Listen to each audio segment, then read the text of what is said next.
Kolahalas TV YouTube channel. இது வாய்மையின் எக்காலம். பீகார் மாநில வரைவு வாக்காளர் பட்டியலில் 65 லட்சம் பேரை காணோமே, என்ன காரணம்? வணக்கம் நண்பர்களே.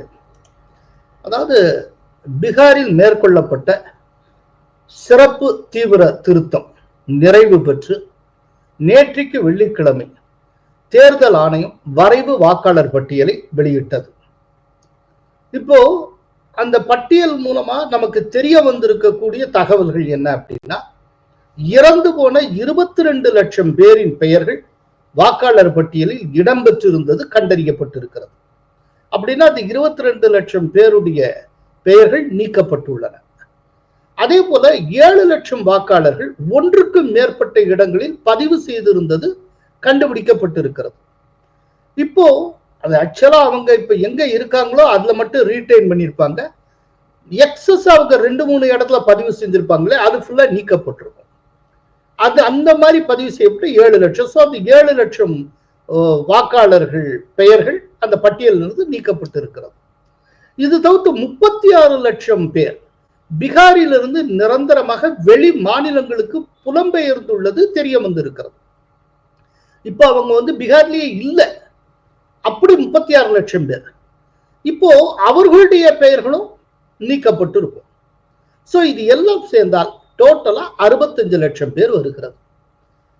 சோ இத 65 லட்சம் பேர் வாக்காளர் பட்டியல் மாயம் மாயம் அப்படிலாம் சொல்லிட்டு இருக்கோம். யாரும் எங்கேயும் தொலைஞ்சு போகல, எல்லாம் பத்திரமா இருக்காங்க. அது 22 லட்சம் பேர் சொர்க்கத்துல இருக்காங்க. 36 லட்சம் பேர் இந்தியாவிலே பல மாநிலங்கள்ல இருக்காங்க. 7 லட்சம் பேர் அவங்க 2 தடவை 3 தடவை ஒருத்தர் ஒரு இடத்துல குடியிருந்திருப்பாரு, அப்புறம் இன்னொரு இடத்துக்கு டிரான்ஸ்பர் ஆகியிருப்பாரு. அவர் போன இடத்துல ஓட்டர்ஸ் ஐடி வாங்கியிருப்பாரு. ஆனா ஏற்கனவே இருந்ததை அவர் கேன்சல் பண்ணியிருக்க மாட்டார். யாருமே அந்த மாதிரிலாம் கேன்சல் பண்றது இல்லை, அப்படிலாம் ப்ரொசீஜர்லாம் யாருமே இருக்கிறது இல்லை. ஸோ ஒருத்தருடைய பேருக்கு 3 இடத்துல இருக்கும். அவர் எங்க ஓட்டு போறாரோ அதை மட்டும் வச்சுட்டு மீதி 2 டெலீட் பண்ணியிருப்பாங்க. அந்த மாதிரி விழுந்தது 7 லட்சம். ஸோ இந்த விதத்துல 65 லட்சம், அவ்வளவுதான். இல்ல அலாமிங்கா எதுவும் நடந்துடல.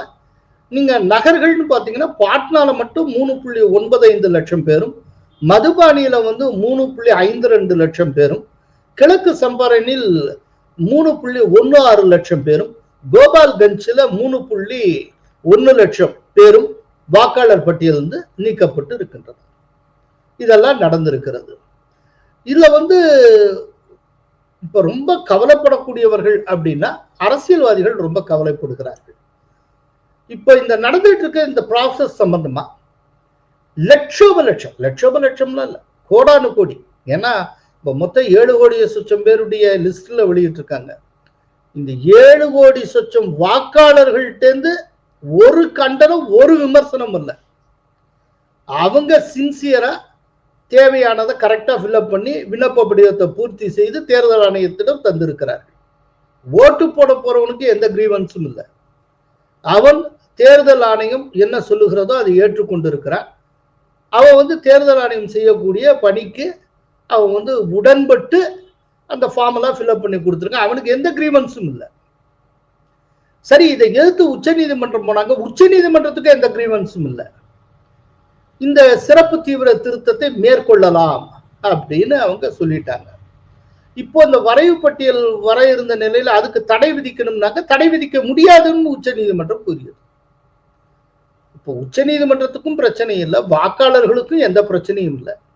2 பேருமே இந்த பட்டியலை ஏற்றுக்கொள்ளுகிறார்கள். இது யாருக்கு பிரச்சனை அப்படின்னா எதிர்த்தரப்பு அரசியல்வாதிகளுக்கு, குறிப்பா காங்கிரஸ், அப்புறம் லாலு பிரசாத் யாதவனுடைய ராஷ்டிரிய ஜனதாதள், இவர்களுக்கு பிரச்சனை.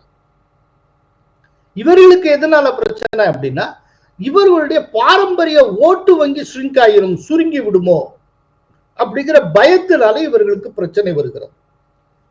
ஏன்னா இந்தியாவுக்குள்ள பக்கத்துல இருக்க பங்களாதேஷ் போன்ற நாடுகள் உள்ள ஊடுருவி இங்க ஒரு முறைப்படியா குடியுரிமை பெறாமலேயே வாக்குரிமை பெற்றிருக்கக்கூடிய ஊடுருவல்காரர்கள் இவர்கள் தான் காங்கிரஸ் உள்பட எதிர்கட்சிகளுடைய பிரதானமான வாக்கு வங்கி.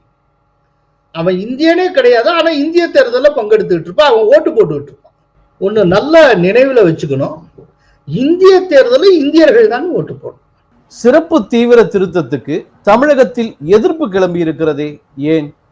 முதல்ல இந்த சிறப்பு தீவிர திருத்தம்ங்கிறது இந்தியா முழுக்க எல்லா மாநிலங்களிலுமே மேற்கொள்ளப்படும் அப்படின்னு தேர்தல் ஆணையம் அறிவித்திருக்கிறது. அது தமிழகத்துக்கும் பொருந்தும். அதிலிருந்து இப்போ தமிழ்நாட்டு அரசியல்வாதிகள் சைட்ல இருந்து ஒரு மிகப்பெரிய எதிர்ப்பு கிளம்பி இருக்கிறது, கதற ஆரம்பித்திருக்கிறார்கள். அது எதனால என்னங்கிறத பார்ப்போம். இப்போ ஒரு உதாரணத்துக்காக நான் பீகார் எடுத்துக்கிறேன். பீகார்னு மட்டும் இல்ல, வெஸ்ட் பெங்கால், யூபி, இப்படி பல்வேறு மாநிலங்களை சார்ந்தவர்கள் தமிழ்நாட்டில் இருக்கிறார்கள். ஒரு உதாரணத்துக்காக பீகார்ல இருந்து தொடங்குறேன். இப்ப பீகாரிலிருந்து வெளி மாநிலங்களுக்கு குடிபெயர்ந்தவர்கள் பெயர்கள் பீகார் வாக்காளர் பட்டியலிருந்து நீக்கப்பட்டிருக்கிறது. அப்படி கிட்டத்தட்ட 35 லட்சம் பேர் நீக்கப்பட்டிருக்கு. நான் இப்பதான் சொன்னேன். இப்போ அந்த 35 லட்சம் பேர் எந்த மாநிலத்துல எந்த தொகுதிக்கு உட்பட்ட பகுதியில வசிக்கிறார்களோ அங்கு அந்த வாக்காளர் தன்னுடைய பெயரை வாக்காளர் பட்டியலில் சேர்த்துக் கொள்ளலாம். அரசமைப்பு சாசனத்தின்படி ஒருவர் எந்த தொகுதியில் வசிக்கிறாரோ அந்த தொகுதியில் தான் வாக்களிக்க தகுதி உடையவர். மேலும் இந்திய தேர்தலில் இந்திய குடிமகன்கள் மட்டுமே வாக்களிக்க முடியும். பிற நாடுகளிலிருந்து இங்கு வந்து குடியேறி உள்ள ஊடுருவல்காரர்கள் வாக்களிக்க முடியாது, கூடாது. இப்போ தற்போது தேர்தல் ஆணையம் வெளியிட்டு இருக்கக்கூடிய பீகார் வரைவு வாக்காளர் பட்டியலின்படி 36 லட்சம் பீகாரிகள் வேறு மாநிலங்களுக்கு புலம்பெயர்ந்துள்ளனர். இவர்களில் பெரும்பாலானவர்கள் தென் மாநிலங்களான தமிழகம், கர்நாடகம், ஆந்திரத்தில் தான் வேலைக்கு வந்து தங்கி உள்ளனர். பீகார் மாநிலத்தைச் சேர்ந்த 6.5 லட்சம் பேர் தமிழகத்தில் வேலைக்காக வந்து தங்கி இருக்கிறார்கள். சென்னையில் மட்டும் 3.5 லட்சம் பீகார் மாநிலத்தவர்கள் இருக்கிறார்கள். அவர்களது பெயர்கள் பீகார் மாநில வாக்காளர் பட்டியலிருந்து நீக்கப்படுவதால் இனி அவர்கள் தங்களது பெயரை தமிழக வாக்காளர் பட்டியலில் சேர்த்துக் கொள்ளலாம். தமிழகத்திலும் விரைவில் சிறப்பு தீவிர வாக்காளர் பட்டியல் திருத்தப் பணி தொடங்க உள்ளது. அப்போது தமிழகத்தில் வசிக்கும் பீகார் மாநிலத்தவர்கள் தங்களது பெயர்களை தமிழக வாக்காளர் பட்டியலில் சேர்க்க மனு அளிப்பார்கள். அவர்களது மனு ஏற்றுக்கொள்ளப்படும் பட்சத்தில் தமிழக சட்டப்பேரவை தேர்தலில் வாக்களிக்கும் தகுதியை அவர்கள் பெறுவார்கள். இங்கு வசிக்கும் பீகாரிகளின் பெயர்கள் பீகார் வாக்காளர் பட்டியலில் இருந்து எப்படி நீக்கப்படுகிறதோ அது போலவே வெளி மாநிலங்களில் வசிக்கும் தமிழர்களின் பெயர்கள் தமிழக வாக்காளர் பட்டியலில் இருந்தும் நீக்கப்படும். இதையெல்லாம் நோட் பண்ணிக்கணும். 2011ஆம் ஆண்டு மக்கள் தொகை கணக்கீட்டின்படி தமிழகத்தில் 34,87,974 வெளி மாநிலத்தவர்கள் வேலைக்கு வந்து தங்கி உள்ளனர். இந்த எண்ணிக்கை இப்போது இரட்டிப்பாகி இருக்கும் என்று கருதப்படுகிறது. நாடு முழுவதும் சிறப்பு தீவிர திருத்த பணிகள் முடிந்து விட்டால் தமிழகத்தில் தற்போதுள்ள வெளிமாநிலத்தை சார்ந்தவர்களுடைய எண்ணிக்கை 70 லட்சத்துக்கும் அதிகமாக இருக்கும். அதாவது 70 லட்சம் பேர் தமிழக வாக்காளர் பட்டியலில் இடம்பெறுவர். இந்த எண்ணிக்கை தமிழகத்தின் மொத்த வாக்காளர் எண்ணிக்கையில் கிட்டத்தட்ட 10% ஆகும். இது தமிழக தேர்தலில் பெரும் தாக்கத்தை ஏற்படுத்தும். இப்ப புரிஞ்சுதா ஏன் தமிழக அரசியல்வாதிகள் அலறுகிறார்கள் அப்படின்னு? ஏன்னா வெளி மாநிலத்தவங்க தமிழ்நாட்டினுடைய அரசியலை தீர்மானிக்கக்கூடிய ஒரு சக்தியாக உருவெடுப்பார்கள். இப்போ இப்படி வெளி மாநிலத்தவர்கள் எப்படி தமிழ்நாட்டினுடைய அரசியலை தீர்மானிக்க முடியும், அவர்கள் எப்படி தீர்மானிக்கலாம்னு கேட்கலாம்.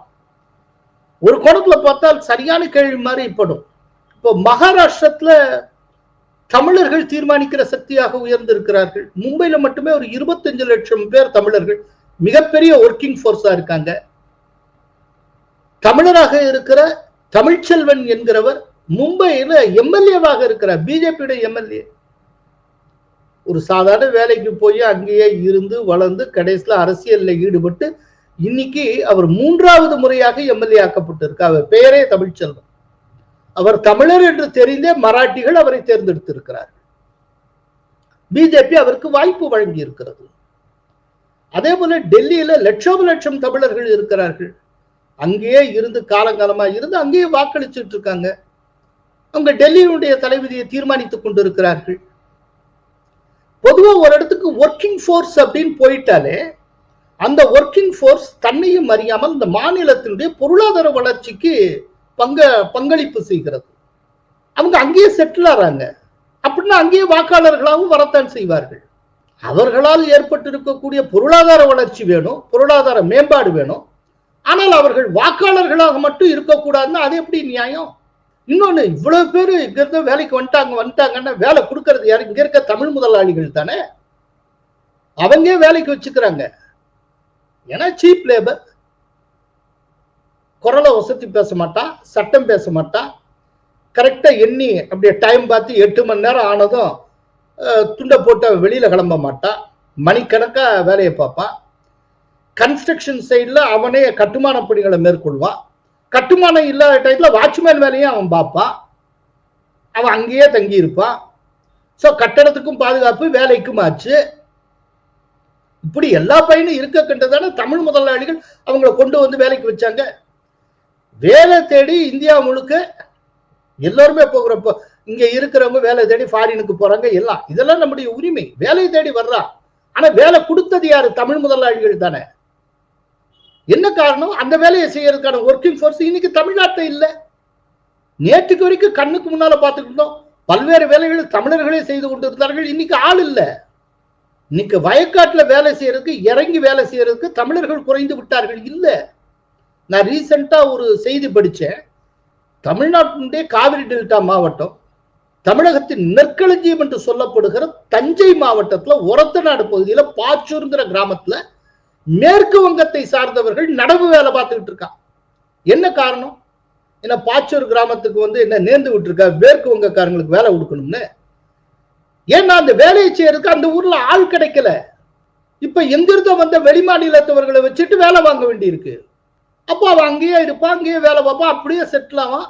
கால வெள்ளத்துல அவன் வாக்காளர்கள் ஆவான். இது தவிர்க்க முடியாது. இதுக்கு என்ன செய்ய முடியும்? இதை தவிர்க்கணும்னா தமிழர்கள் ஒர்க்கிங் ஃபோர்ஸா இருந்திருக்கணும். இந்த வேலையெல்லாம் ஏற்கனவே கடந்த காலத்துல அவர்கள் தானே பார்த்தார்கள். அதே போல தொடர்ந்து இருந்திருந்தால் இவர்களுக்கு வேலை இருந்திருக்கா இவன் இங்க வந்திருக்க மாட்டான். இவர்கள் இருப்பது நல்லதுன்னு இவர்களை வேலைக்கு அழைத்து வந்தது தமிழ் முதலாளிகள். இவங்களை வச்சுட்டு நல்லா சம்பாதிக்கிறது தமிழ் முதலாளிகள். நல்ல ப்ராஃபிட்டை ஏர்ன் பண்ற தமிழ் முதலாளிகள். தமிழ் முதலாளிகள் இவர்களை கொண்டு வந்து வேலைக்கு வைப்பாங்க. கடைசியில வேலை செய்யறவனை குற்றம் சொல்லிட்டு இருக்க, இவன் வேலையை இது பண்ணிட்டான், இவன் வந்தனால இங்க இருக்க வேலை வாய்ப்பு போச்சு. நேற்றுக்கு வரைக்கும் தமிழர்கள் பார்த்துட்டு இருந்தா தானே இன்னைக்கு இந்த மாற்றம் எல்லாம் எங்க இருந்து வந்தது? நிறைய விஷயத்துக்கு கவர்மெண்ட் ஸ்கீம்ஸ் ஒரு காரணம். ஏன்னா இலவசமா அரிசி கொடுத்துறோம், டிவியை கொடுத்துறோம், பல்வேறு விஷயங்கள் இலவசமா கொடுத்துறோம். இப்ப வேலைக்கு நாட்டம் இல்லாமல் போய் விடுகிறது. அது ஒரு பெரிய சமூக மாற்றத்துக்கு கொண்டு போய் விடுது. இதை வேற டாஸ்மாக் வேற திறந்து விட்டுறோம். ஸோ கிடைக்கிற காசை குடியில தொலைச்சிடுறோம். எப்போ திடீர்னு பண தேவை ஏற்படுதோ அப்போ மட்டும் உழைக்கிறதுக்கு எங்கேயோ போறாங்க. ஏதோ ஏர்ன் பண்ண உடனே டாஸ்மாக்கு போயிடும், அன்னைக்கு தேவை முடிஞ்சிருது. அதுக்கப்புறம் திரும்ப வேலைக்கே போறது இல்லை. ஒரு மிகப்பெரிய கார்மெண்ட் ஃபேக்டரியை இயக்கி கொண்டு இருக்கக்கூடிய அதனுடைய நிர்வாக இயக்குனர், மேனேஜிங் டைரக்டர் சொன்ன ஒரு இன்டர்வியூ நான் கேட்டிருக்கேன். அல்ல அவர் சொல்லுவார், சார் ஏன் வட மாநிலத்தை சேர்ந்து இவ்வளவு பேர் கொண்டு வந்து வேலைக்கு வைக்கிறீங்கன்னு திரும்ப திரும்ப கேட்குறீங்க. நம்ம தமிழ்நாட்களை கூட்டு கொண்டு வந்து வேலைக்கு வச்சா வேலை செய்ய மாட்டேங்கிறாங்களே சார். திடீர் ஊருக்கு போறவன் திரும்பவே மாட்டேங்கிறான். அம்பாசமுத்திரம் வரைக்கும் நாங்க பிக்கப் பண்றதுக்கு எங்க வேனை அனுப்புறோம். அவன் ஊருக்கு போற வரைக்கும் அவனுக்கு போன் பண்ணா கரெக்டா அட்டன் பண்றான். ஊருக்கு போயிட்டு கால் பண்ணா போனே அட்டன் பண்ண மாட்டேங்க, அவன் எங்கேயோ போயிடுறான். எம்டியா வேன் திரும்புது. வாங்கின சம்பளத்தை கொண்டு போய் டாஸ்மாக்ல விட்டுறாங்க. சண்டே அன்னைக்கு தண்ணி அடிச்சுட்டு ஃபுல்லா தூங்கிடுறான். தூங்கினதுக்கு அப்புறம் மண்டே அன்னைக்கு வர்றான், மண்டே லீவ் போடுறான். இப்போ அதுக்கு பேரு சின்ன சண்டே அப்படின்னு வச்சிருக்காங்க, ஸ்மால் சண்டே அப்படிங்கிறாங்க. என்ன சார் நடந்துட்டு இருக்கு? இப்ப இதே நேரத்துல பீகார்ல இருந்து, அஸ்ஸாம்ல இருந்து, ஒடிஷால இருந்தா வேலை பார்க்கறாங்க. சின்சியரா வேலை பார்த்துக்கிட்டு இருக்காங்க. கிடைச்ச சம்பளத்துல அவங்களே ஏதோ சமைச்சுக்கிறாங்க. டைம் பார்க்கறதுல சின்சியரா ஒர்க் பண்றாங்க. எங்களுக்கு ப்ரொடக்டிவிட்டி கூடுது. வாங்குற சம்பளத்துக்கு அது ஏடிஎம் கார்டு அங்க அவங்க ஸ்டேட்ல எங்க இருக்காங்க குடும்பத்துல அவங்க கையில இருக்கு. இவனுடைய சம்பளத்தை நாங்க கிரெடிட் பண்ணோம்னா ஃபேமிலி அங்க எடுத்துக்கிறாங்க. இங்க அவன் சின்சியரா வேலை பார்த்துக்கிட்டு இருக்கான். நம்ம ஆட்கள் வேலைக்கே வர மாட்டேங்கிறாங்களே. நாங்க என்ன எடுக்க மாட்டோம்னா சொல்றோம். எங்களுக்கு தொழில் நடக்கணும்ல, வேலை செய்யணும்ல. வேலை செய்ய இங்க ஆள் இல்லைன்னா இங்க இருந்தால் கொண்டு வரத்தான் செய்வோம். இது ஒரு டெக்ஸ்டைல் இண்டஸ்ட்ரியை நடத்தி கொண்டிருக்க ஒரு தமிழர் சொன்னது, ஒரு தமிழ் முதலாளி சொன்ன வார்த்தை. இந்த காணொலியை பல பேர் நீங்க பார்த்திருப்பீங்க. இது யதார்த்த உண்மை. அவன் இந்த மாநிலத்துல ஊடாடி தமிழ் முதலாளிகளால வேலைக்கு வைக்கப்பட்டு இதன் மூலம் தமிழகத்தினுடைய பொருளாதார வளர்ச்சிக்கு அவன் பங்களிப்பு செஞ்சிருக்கிறப்போ ஓட்டு போடுறதுக்கு மட்டும் அவனுக்கு ரைட்ஸ் இல்லைன்னு சொல்லிட்டு இருந்தா இது என்ன அர்த்தம்? அப்படின்னா மகாராஷ்டிரத்துல லட்சம் தமிழர்கள் ஓட்டு போட்டு வந்திருக்கிறார்கள். இப்ப அதுக்கு என்ன பண்றது? ஏன் அவ்வளவு வேண்டாம். இப்போ நம்ம கோலாலாஸ் டிவில ஞாயிற்றுக்கிழமை தோறும் எனக்கு நேர்காணல் வழங்கி கொண்டிருக்கக்கூடிய மூத்த பத்திரிகையாளர் டெல்லியார் ராஜகோபாலன் 40 வருஷமா டெல்லியில தான் இருக்காரு. கடந்த 40 வருஷமா டெல்லியில தான் அவர் வாக்களித்து வந்திருக்கிறார். இத்தனைக்கு அவர் தமிழர், மன்னார்குடிக்காரர். இப்ப அவர் அங்க ஓட்டு போடலையா? அங்க இருந்த டெல்லி வாசிகள் யாராவது எதிர்த்தாங்களா? அப்புறம் என்ன வந்தது? இங்க மட்டும் இங்க இருக்கிற பீகாரிகள் வாக்காளர்கள் ஆறதையோ ஒரு யூபிக்கார வாக்காளர் ஆறதையோ நாம ஏன் எதிர்க்கணும்? இந்தியர் அல்லாதவர்கள் வாக்காளர்களாக மாறினால் அதை எதிர்க்கலாம். அது நியாயமானது. ஒரு இந்தியன் இந்தியாவுக்குள்ள வாக்களிக்கிறான், முறைப்படியா வாக்காளர் பட்டியலில் இடம்பெறான், முறைப்படியாக விண்ணப்பித்து. இதுல என்ன பிரச்சனை? எங்க இருக்காங்களோ அங்கதான் ஓட்டு போடுவாங்க. பார்க்க வேண்டியது என்ன அப்படின்னா, அவர் அந்த மாநிலத்தவராங்கிறதுல அவர் இந்தியரான்னு பார்க்க. இந்தியராக இருக்கிறவரை இந்தியாவில் இருக்கக்கூடிய எந்த மாநிலத்திலும் ஓட்டு போட முடியும், ஓட்டு போடலாம். இதை தமிழகத்தில் இருக்கக்கூடிய கட்சிகள் புரிந்து கொள்ள வேண்டும். இப்போ தமிழகத்தில் இருக்கிற கட்சிகளுக்கு என்ன ஒரு பிரச்சனை அப்படின்னா, மொத்த வாக்காளர் பட்டியல்ல ஒரு 10% லெவலுக்கு நார்த் இந்தியன்ஸ் எண்ணிக்கை வந்துருச்சுன்னா அது பிஜேபிக்கு சாதகமாகி விடுமே, இங்க இருக்கக்கூடிய பொலிட்டிக்கல் டைனமிக்ஸே மாறி போகுமே அப்படின்னு இவங்க கருதுகிறார்கள். டைனமிக்ஸை மாறாமல் பார்த்து கொள்ள வேண்டியது அந்தந்த கட்சிகளுடைய கடமை, அவ்வளவுதான். அதுக்காக இவங்களுக்கு வாக்குரிமை தரக்கூடாதுன்னு எப்படி சொல்ல முடியும்? இந்திய அரசமைப்பு சட்டம்படி இந்தியர்கள் இந்தியாவுக்குள் வாக்களிக்கும் உரிமையை பெறுவார்கள். அவங்க எங்க வசிக்கிறாங்களோ அந்த இடத்துல அதுக்கு அந்த தொகுதியில அவங்க வாக்களிக்க முடியும், வாக்காளர்களாக பதிவு செய்து கொள்ள முடியும். இது சட்ட ரீதியான உரிமை. இதை எந்த கோர்ட்லயும் போய் யாரும் சேலஞ்சே பண்ண முடியாது. அவனுக்கு உண்டான அடிப்படையான அந்த உரிமையை எக்ஸிக்யூட் பண்ற விஷயத்துல ஒண்ணுமே செய்ய முடியாது. இப்போ ஒண்ணு கேட்கிறேன். நான் சொன்னேன் மும்பையில தமிழர்கள் ஒர்க்கிங் ஃபோர்ஸா 25 லட்சம் பேர் இருக்காங்க. இப்ப அதனால மும்பை சார்ந்த மகாராஷ்டிரம் சார்ந்த மராட்டி பாலிடிக்ஸ் படுத்து விட்டதா? சிவசேனை அழிந்து விட்டதா? இன்னமும் மும்பையில ஒரு ஸ்ட்ராங் ஃபோர்ஸா சிவசேனை இருந்து கொண்டுதான் இருக்கிறது. அங்க போன தமிழர்களே அதோட அக்கஷ்டமாகி அவங்க சிவசேனையில இல்லாட்டி பிற இந்துத்துவ சக்திகளோடையும் கைகோர்த்து அங்க இருக்கிற பொலிட்டிக்கல் போர்ஸ்ல ஒண்ணா அவர்கள் மாறிவிட்டார்கள். அதே போல இங்க இருக்கக்கூடிய மாநில கட்சிகள் இங்க இருக்கிற பீகாரிகளை தங்கள் கட்சி உறுப்பினர்களாக்கி அவர்களை கழக கண்மணிகளை ஆக்கிக்க வேண்டியதுதான். அதுதான் இப்ப இருக்கிற வழி. அதை விட்டு இவர்கள் எப்படி ஓட்டு போடலாம்னா, எங்க இருந்தோ வந்திருக்கக்கூடிய எங்கேயோ இருக்கக்கூடிய பங்களாதேஷ்ல இருந்து இங்க ஊடுருவி வரக்கூடிய முஸ்லிம்கள், ரோஹிங்கியா முஸ்லிம்கள் அவர்களே ஓட்டு போடலாம்னு இருக்கிறப்போ அதை ஏற்று ஒருத்தரும் பேச காணும். இந்தியர்கள் இந்தியாவுக்குள்ள இருக்கிற ஒரு மாநிலத்துல ஓட்டு போடுறது சம்பந்தமா விவாதத்தையே உருவாக்குகிறார்கள். இது என்னன்னு கூட புரியல. சிறப்பு திருத்தத்துக்கு தமிழக வாக்காளர்களே எதிர்ப்பு தெரிவிக்கும் போது அது ஒரு போலரைசேஷனை உருவாக்கி திமுகவுக்கு சாதகமாக முடியாதா? முதல்ல எங்க வாக்காளர்கள் எதிர்ப்பு தெரிவிச்சாங்க? இப்ப பீகார்ல நடந்துகிட்டு இருக்கு. பீகார்ல இருக்க எதிர்கட்சிகள் ராகுல் காந்தி கதறிக்கிட்டு இருக்காங்க. ஆனா பீகார் மக்கள்கிட்ட இருந்து ஏதாவது ஒரு அசைவு இருந்ததா? யாராவது பிரச்சனை பண்ணாங்களா? 7 கோடியே லட்சம் பேரு தேர்தல் ஆணையம் சொன்னதை கேட்டு முறைப்படியாக விண்ணப்பித்திருக்கிறார். சரி, இப்ப தமிழ்நாட்டுக்கு வரும். தமிழ்நாட்டில் இருக்கக்கூடிய நீங்க கேட்கறது என்ன? தமிழ்நாட்டில் இருக்கக்கூடிய வாக்காளர்கள் கொதிச்சு எந்திருந்து இந்த சிறப்பு தீவிர திருத்தத்துக்கு எதிர்ப்பு தெரிவித்தா ஒரு போலரைசேஷன் உருவாக்கி அது டிஎம்கேக்கு சாதகமா போயிடாதா அப்படின்னு கேட்குறீங்க. ஸோ டிஎம்கேக்கு சாதகமா தானே போகும், அப்படித்தான் நீங்க கருதுறீங்க. அது உண்மையாக இருந்தால் டிஎம்கே அமைதியா இருக்க வேண்டியதானே? ஏன் சிறப்பு தீவிர திருத்தத்தை எதிர்க்கிறார்கள்? ஏங்க எதிர்க்கணும்? அவங்களுக்கு சாதகமா தானே இருக்குங்கிறீங்க. அமைதியா இருக்கலாம்ல, திரும்ப ஜெயிச்சு ஆட்சியை பிடிக்கலாம்ல. ஏங்க எதிர்க்கிறாங்க? காரணம் என்ன அப்படின்னா, டிஎம்கேட பயம் சிறப்பு தீவிர திருத்தத்தை நாம் தான் எதிர்க்கிறோம், மக்கள் வரவேற்று விடுவார்களோ என்கிற அச்சம் இருக்கிறது. ஏன்னா எல்லா இடத்துலையும் தொழில் நடத்துறவங்களுக்கு ஒரு அச்சம் இருக்கு. இவங்க என்னமாவது வட மாநிலத்தவர் அந்த மாநிலத்தவர் சொல்லி இவங்கெல்லாம் பத்தி விட்டுருவாங்களோ, பத்தி விட்டா நம்ம தொழில் என்ன ஆகும்?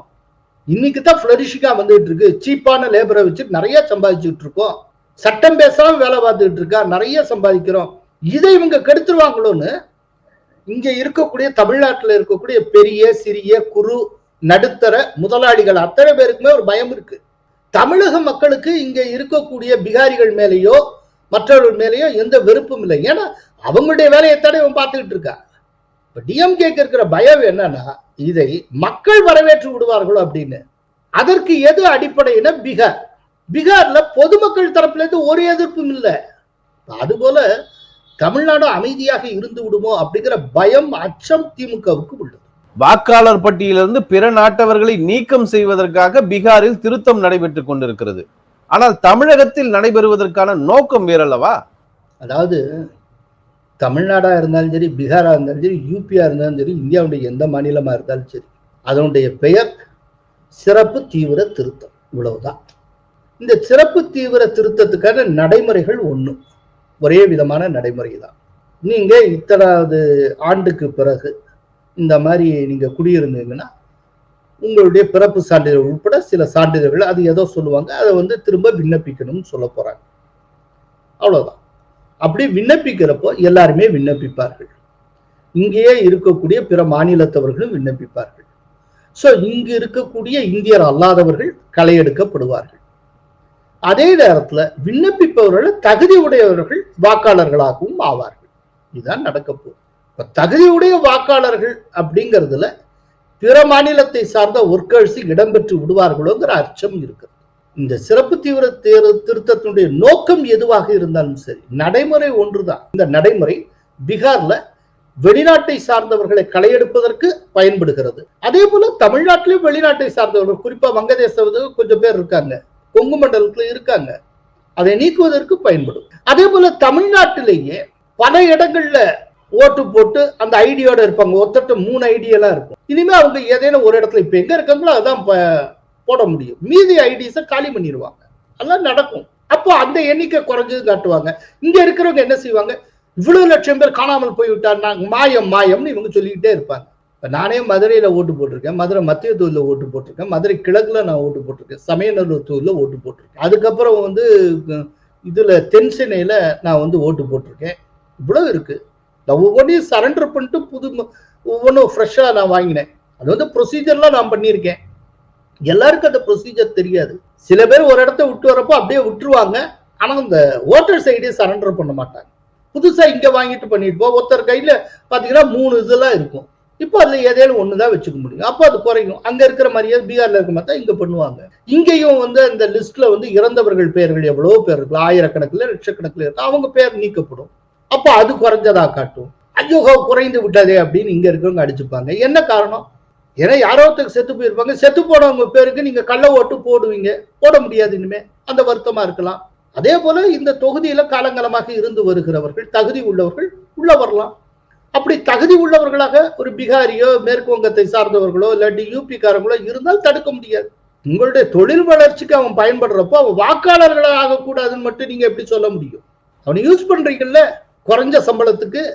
இங்கே இருந்ததால உழைக்கிறா, ஸ்பாட்லயே படுத்துக்கிட்டு இருக்கான்ல, ஸ்பாட்லயே இருக்கான்ல, டைம் பார்க்க ஒர்க் பண்றான்ல. அப்புறம் தமிழ்நாட்டின் ஓட்டரா மட்டும் அவர் வந்துடக்கூடாதா? பீகாரில் 2003க்கு பிறகு திருத்தம் மேற்கொள்ளப்படுகிறது. தமிழகத்தில் ஒவ்வொரு தேர்தலின் போதும் முறைப்படி திருத்தங்கள் மேற்கொள்ளப்பட்டு பட்டியல் வெளியிடப்பட்டிருக்கிறது. அவ்வாறு இருக்கையில் சிறப்பு திருத்தத்திற்கு என்ன தேவை இருக்கிறது தமிழகத்தில்? சரி, 2003க்கு அப்புறம் அங்க திருத்தம் மேற்கொள்ளப்படல, இப்பதான் திருத்தம் மேற்கொள்ளப்பட்டிருக்கு. நல்ல விஷயம்.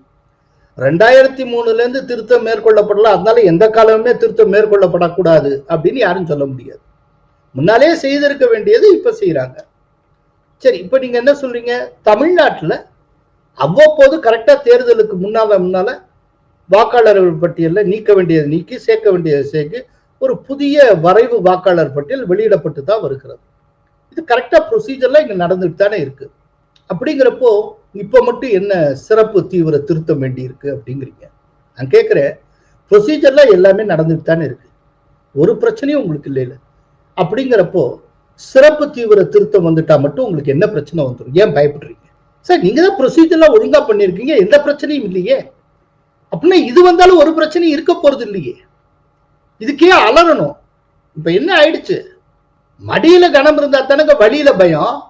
நீங்க தான் ப்ரொசீஜரா வந்திருக்கீங்க, ஒவ்வொரு தேர்தலுக்கு தேர்தல் ப்ராப்பரா பண்ணிருக்கீங்க. இப்ப இதுக்கு முன்னால 2024 தேர்தல் நடந்தது. தேர்தலாம் முடிஞ்சதுக்கு அப்புறம் திடீர்னு அண்ணாமலை சொன்னார், கோயம்புத்தூர்ல மட்டும் 1 லட்சம் வாக்காளர்களை காணும்னு புகார் இருக்கே, பிரச்சனை இருக்கே. அப்ப இந்த விதமான சிறப்பு திருத்தத்துக்கான தேவையும் இருக்குன்னு அர்த்தம். பார்ப்போம். சிறப்பு என்கிற வார்த்தை தான் பிரச்சனைக்குரியதாக இருக்கிறது. சாதாரண வாக்காளர் பட்டியல் திருத்தத்துக்கும் சிறப்பு திருத்தத்திற்கும் என்ன வித்தியாசம்? இப்ப நீங்க சொன்னீங்க தேர்தலுக்கு தேர்தல் ஒழுங்கா தமிழ்நாட்டுல எல்லாமே ப்ரொசீஜர்ல தான் நடந்துட்டு இருக்கு. சிறப்பு தீவிர திருத்தம் அப்படிங்கிறது என்னன்னா, அதனுடைய அடிப்படை நோக்கம் இந்தியர் அல்லாதவர்களை இந்திய வாக்காளர் பட்டியலிலிருந்து அகற்றுவது. அப்படிங்கிறப்போ இப்ப இதுக்கு முன்னால என்ன இருந்திருக்கும்னா, ஒவ்வொரு ஸ்கூல்ல எங்கேயாவது கேம்ப் போடுவாங்க, புதுசா வாக்காளர் பட்டியலை தன்னை சேர்த்துக்கணுங்கிறவங்க வந்து நீங்க பதிவு செஞ்சுக்கலாம்பாங்க. பெரும்பாலானவங்க அதுக்கு உண்டான அட்ரஸ் ப்ரூஃபோட போவாங்க. அதே பெரும்பாலானவங்க ஆதார் கார்டோட போவாங்க. நான்லாம் சென்னைக்கு, அதாவது மதுரைக்காரனான சென்னையில வந்து என்னுடைய ஓட்டர் சைடில் சேர்க்கணுங்கிறப்போ ஆதார் கார்டோட போனேன். இப்படித்தான் நடந்தது. இப்ப என்னன்னா, இந்த சிறப்பு திருத்தம் மேற்கொள்ளப்படுறப்போ நீங்கள் இந்தியர் தான்ங்கிறத ப்ரூவ் பண்றதுக்கான ஆதாரங்களை கேட்பாங்க. இதுதான் அதுல இருக்க மேஜர். இதை கேட்கறதுடைய நோக்கம் நீங்கள் இந்தியரா அப்படிங்கிறத சோதிக்கிறது அல்ல, இந்தியர் அல்லாதவர்களை கண்டறிவது. இனிமேல் எதிர்காலத்துல தமிழ்நாட்டில் இருக்கக்கூடிய திராவிட மாடல் கட்சிகள்லாம் எப்படி இதை ட்விஸ்ட் பண்ணுவாங்கிறத இப்பயே சொல்லிடுறேன். நான் காலங்காலமாக இந்தியனாக இருந்து வருகிறேன், என்னையே தேர்தல் ஆணையம் சந்தேகிக்கிறதா, நான் இந்தியனா இல்லையா என்பதை என்னை பார்த்து கேள்வி கேட்கும் உரிமை இந்த தேர்தல் ஆணையத்துக்கு யார் வழங்கியது அப்படிலாம் ரொம்ப உணர்ச்சி முங்கெல்லாம் கேட்பாங்க. இனிமே அந்த குரல்லாம் வரும். நோக்கம் வந்து நீங்கள் இந்தியரா இல்லையா அப்படிங்கறது உங்களை செக் பண்றது இல்லை, உங்களோடு இரண்டரை கலந்திருக்கக்கூடிய இந்தியர் அல்லாதவர்களை கண்டறிவது. இதுதான் தேர்தல் ஆணையத்துக்கு எதிராக அணுகுண்டு ஆதாரத்தை வைத்திருக்கிறேன் என்கிறாரே ராகுல். எனக்கு பல நேரத்துல ராகுல் பேசுறதெல்லாம் பாக்குறப்போ உதயநிதி ஸ்டாலின் ஞாபகத்துக்கு வந்துடும். இந்த நீட்டை ஒழிப்பதற்கான ரகசியம் எங்களுக்கு தான் தெரியும், அது ஏன்ட்ட தான் இருக்கு, ஆட்சிக்கு வந்தது அதை அவுத்து விடுவேன்னு சொல்லுவார்ல. அதே மாதிரி ராகுல் காந்தி தேர்தல் ஆணையம் வாக்கு திருட்டில் ஈடுபட்டு இருக்கிறது, அதை அம்பலப்படுத்துவதற்கான அணுகுண்டு ரகசியம் என்னிடம் இருக்கிறது, அந்த அணுகுண்டு ரகசியம் வெடித்து சிதறுகிற போது தேர்தல் ஆணையத்தில் எவரும் ஓடி ஒளிய முடியாது, இவ்வளவு அவர் சொல்லியிருக்கிறார். कि इलेक्शन कमीशन वोटर चोरी करा रहा है। किसके लिए करा रहा है? किसके लिए करा रहा है? बीजेपी के लिए करा रहा है। ओपन एंड शट है, और जो हमें मिला है वो एटम बॉम्ब है। मतलब एटम बॉम्ब है, फटेगा तो आप इलेक्शन कमीशन आपको दिखेगा नहीं। என்ன கேட்கிறேன்னா, இந்த அணுகுண்டு ரகசியம் உங்களுக்கு தெரியும்னா, இந்த அணுகுண்டு ஆதார், அவர் சொன்னது ஆதாரங்கிற வார்த்தையை தான் பயன்படுத்தார், அணுகுண்டு ஆதார். இந்த அணுகுண்டு ஆதாரம் அவர் கையில இருக்கிறது உண்மையினா, இந்த ஆதாரத்தோட உச்ச நீதிமன்றத்துக்கு படையெடுக்க வேண்டியதுதானே. அவங்களுக்கு தேவைன்னு வந்தப்போ எல்லா சந்தர்ப்பத்திலும் நடுநிசிக்கு கூட உச்ச நீதிமன்றத்தின் கதவை தட்டியவர்கள் தானே அவர்கள். இன்னொன்னு, காங்கிரஸ் சார்பில் எவ்வளவு பெரிய வழக்கறிஞர்கள், வழக்கியல் வல்லுநர்கள்லாம் அங்க இருக்காங்க. அபிஷேக் மனு சிங்வி இல்லையா, எத்தனை பேர் இருக்காங்க. தேவைப்பட்ட கபில் சிபல் கூட உதவ தயார், எல்லாம் தானே இருக்காங்க. அவர்களை வைத்து உச்ச நீதிமன்றத்துக்கு முன்னால கொண்டு போய் அந்த ஆதாரத்தை காட்ட வேண்டியதானே. ஏன் ராகுல் காந்தி நீதிமன்றம் செல்ல மறுக்கிறார்? அதை மீடியாவுக்கு முன்னாலேயே வச்சுக்கிட்டு இருக்கணும் அப்படின்னு நினைக்கிறாரு. என்ன காரணம்? அவருடைய நோக்கம் ஒரு கலகத்தை இந்தியாவில் உருவாக்குவது. இங்க வந்து இந்தியால இந்தியர்களுக்கே வாக்குரிமை மறுக்கப்படுவது போன்ற ஒரு தோற்றத்தை உருவாக்குவது. அவர் கொஞ்சம் கொஞ்சமாக ஒரு அரசியல்வாதி என்பதிலிருந்து மாறி ஒரு ரிபலாக மாறிக்கொண்டிருக்கிறார். அவருடைய நோக்கம் வேறாக இருக்கிறது. ஒரு கலகத்தை முன்னெடுப்பது அவருடைய நோக்கம். அதற்காக அவர் எல்லாவற்றையும் பார்க்க, அதனால்தான் அவர் மீடியாட்டே பேசிட்டு இருக்கு. அவர் வந்து மக்கள்கிட்ட ஒரு கொந்தளிப்பு சூழ்நிலையை உருவாக்கணும்னு பார்க்கிறார். பீகார்ல இப்ப வரைக்கும் அது எடுபடல. அவருடைய ஒரு வார்த்தைக்கு கூட பீகாரிகள் செவிசாய்க்கவில்லை. அதுதான் அவங்களுக்கு இப்ப கலக்கத்துல இருக்காங்க. ஆனால் இன்னைக்கு கிட்டத்தட்ட பெரிய களையெடுப்பு நடந்திருக்கிறது. வாக்களிக்க தகுதியற்றவர்கள் எத்தனை பேர் அப்படிங்கிறது கண்டறியப்பட்டு இருக்கிறது. ஆக்சுவலா இந்த தகுதியற்றவர்களுடைய எண்ணிக்கையும் சேர்த்து வைத்துதான் அவங்க இத்தனை காலம் இந்த அளவுக்காவது ஓட்டு வாங்கி வந்தார்கள். செத்து போனவங்க 22 லட்சம் பேருடைய பெயர்கள் வாக்காளர் பட்டியலில் இடம்பெற்று இருந்ததுன்னா அந்த வால்யூம் என்னன்னு பாருங்க. அப்படின்னா அந்த செத்தவங்க பேர்ல எத்தனை காலமா யார் யாரெல்லாம் வாக்களிச்சுட்டு வந்திருப்பாங்க. இப்ப அந்த தகுடு தத்தம் பண்ண முடியாம போயிருது இல்ல.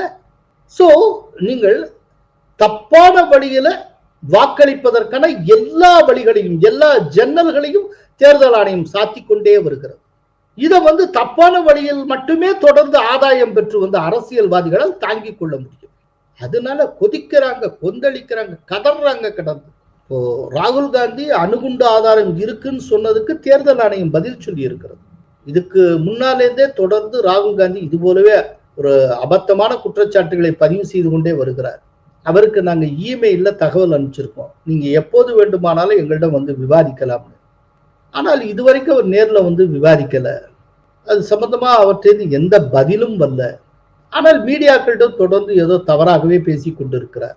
அரசமைப்பு சாசனத்தால் உருவாக்கப்பட்ட ஒரு அமைப்பின் மீது தொடர்ந்து களங்கம் கற்பித்து வருகிறார். இதன் மூலம் தேர்தல் ஆணையத்தின் மீது தேவையற்ற சந்தேகத்தை மக்களிடம் உருவாக்கி வருகிறார். ஆனால் எங்களிடம் நேரடியாக விவாதிக்கவும் மாட்டேன் என்கிறார் அப்படின்னு தேர்தல் ஆணையம் சொல்லியிருக்கிறார். இதுல எனக்கு ஒரு விஷயம் என்னன்னா, இப்ப ராகுல் காந்தி ஏன் நீதிமன்றம் போகலைன்னு நான் கேட்டேன். அதுக்கு தெளிவா காரணம் இருக்கு. நீதிமன்றத்துக்கு போனால் உங்க கையில இருக்கிற ஆதாரம், அந்த அணுகுண்டு ஆதாரம் என்ன, அதை வைங்கன்னு கேட்பார். பேப்பர்ஸை பிரசன்ட் பண்ணி ஆகும். நீதிமன்றத்துக்கு போயிட்டீங்கன்னா பேப்பர்ஸ் தான் பேசும். இவர் கையில ஒரு ஆதாரமும் கிடையாது, சும்மா அள்ளி விடுறது. உதயநிதி ஸ்டாலின் இந்த ரகசியம் அப்படின்னு அள்ளி விட்டார்ல, நீட்டு ஒழிப்பு ரகசியம், அது போல இவர் ஒன்னு அள்ளி விட்டுக்கிட்டு இருக்காரு. நீதிமன்றத்துக்கு போனார்னா ராகுல் காந்தி அம்பலமாக்கி விடுவார். அதனால அவர் போகல, அது புரிஞ்சுக்க முடியும்.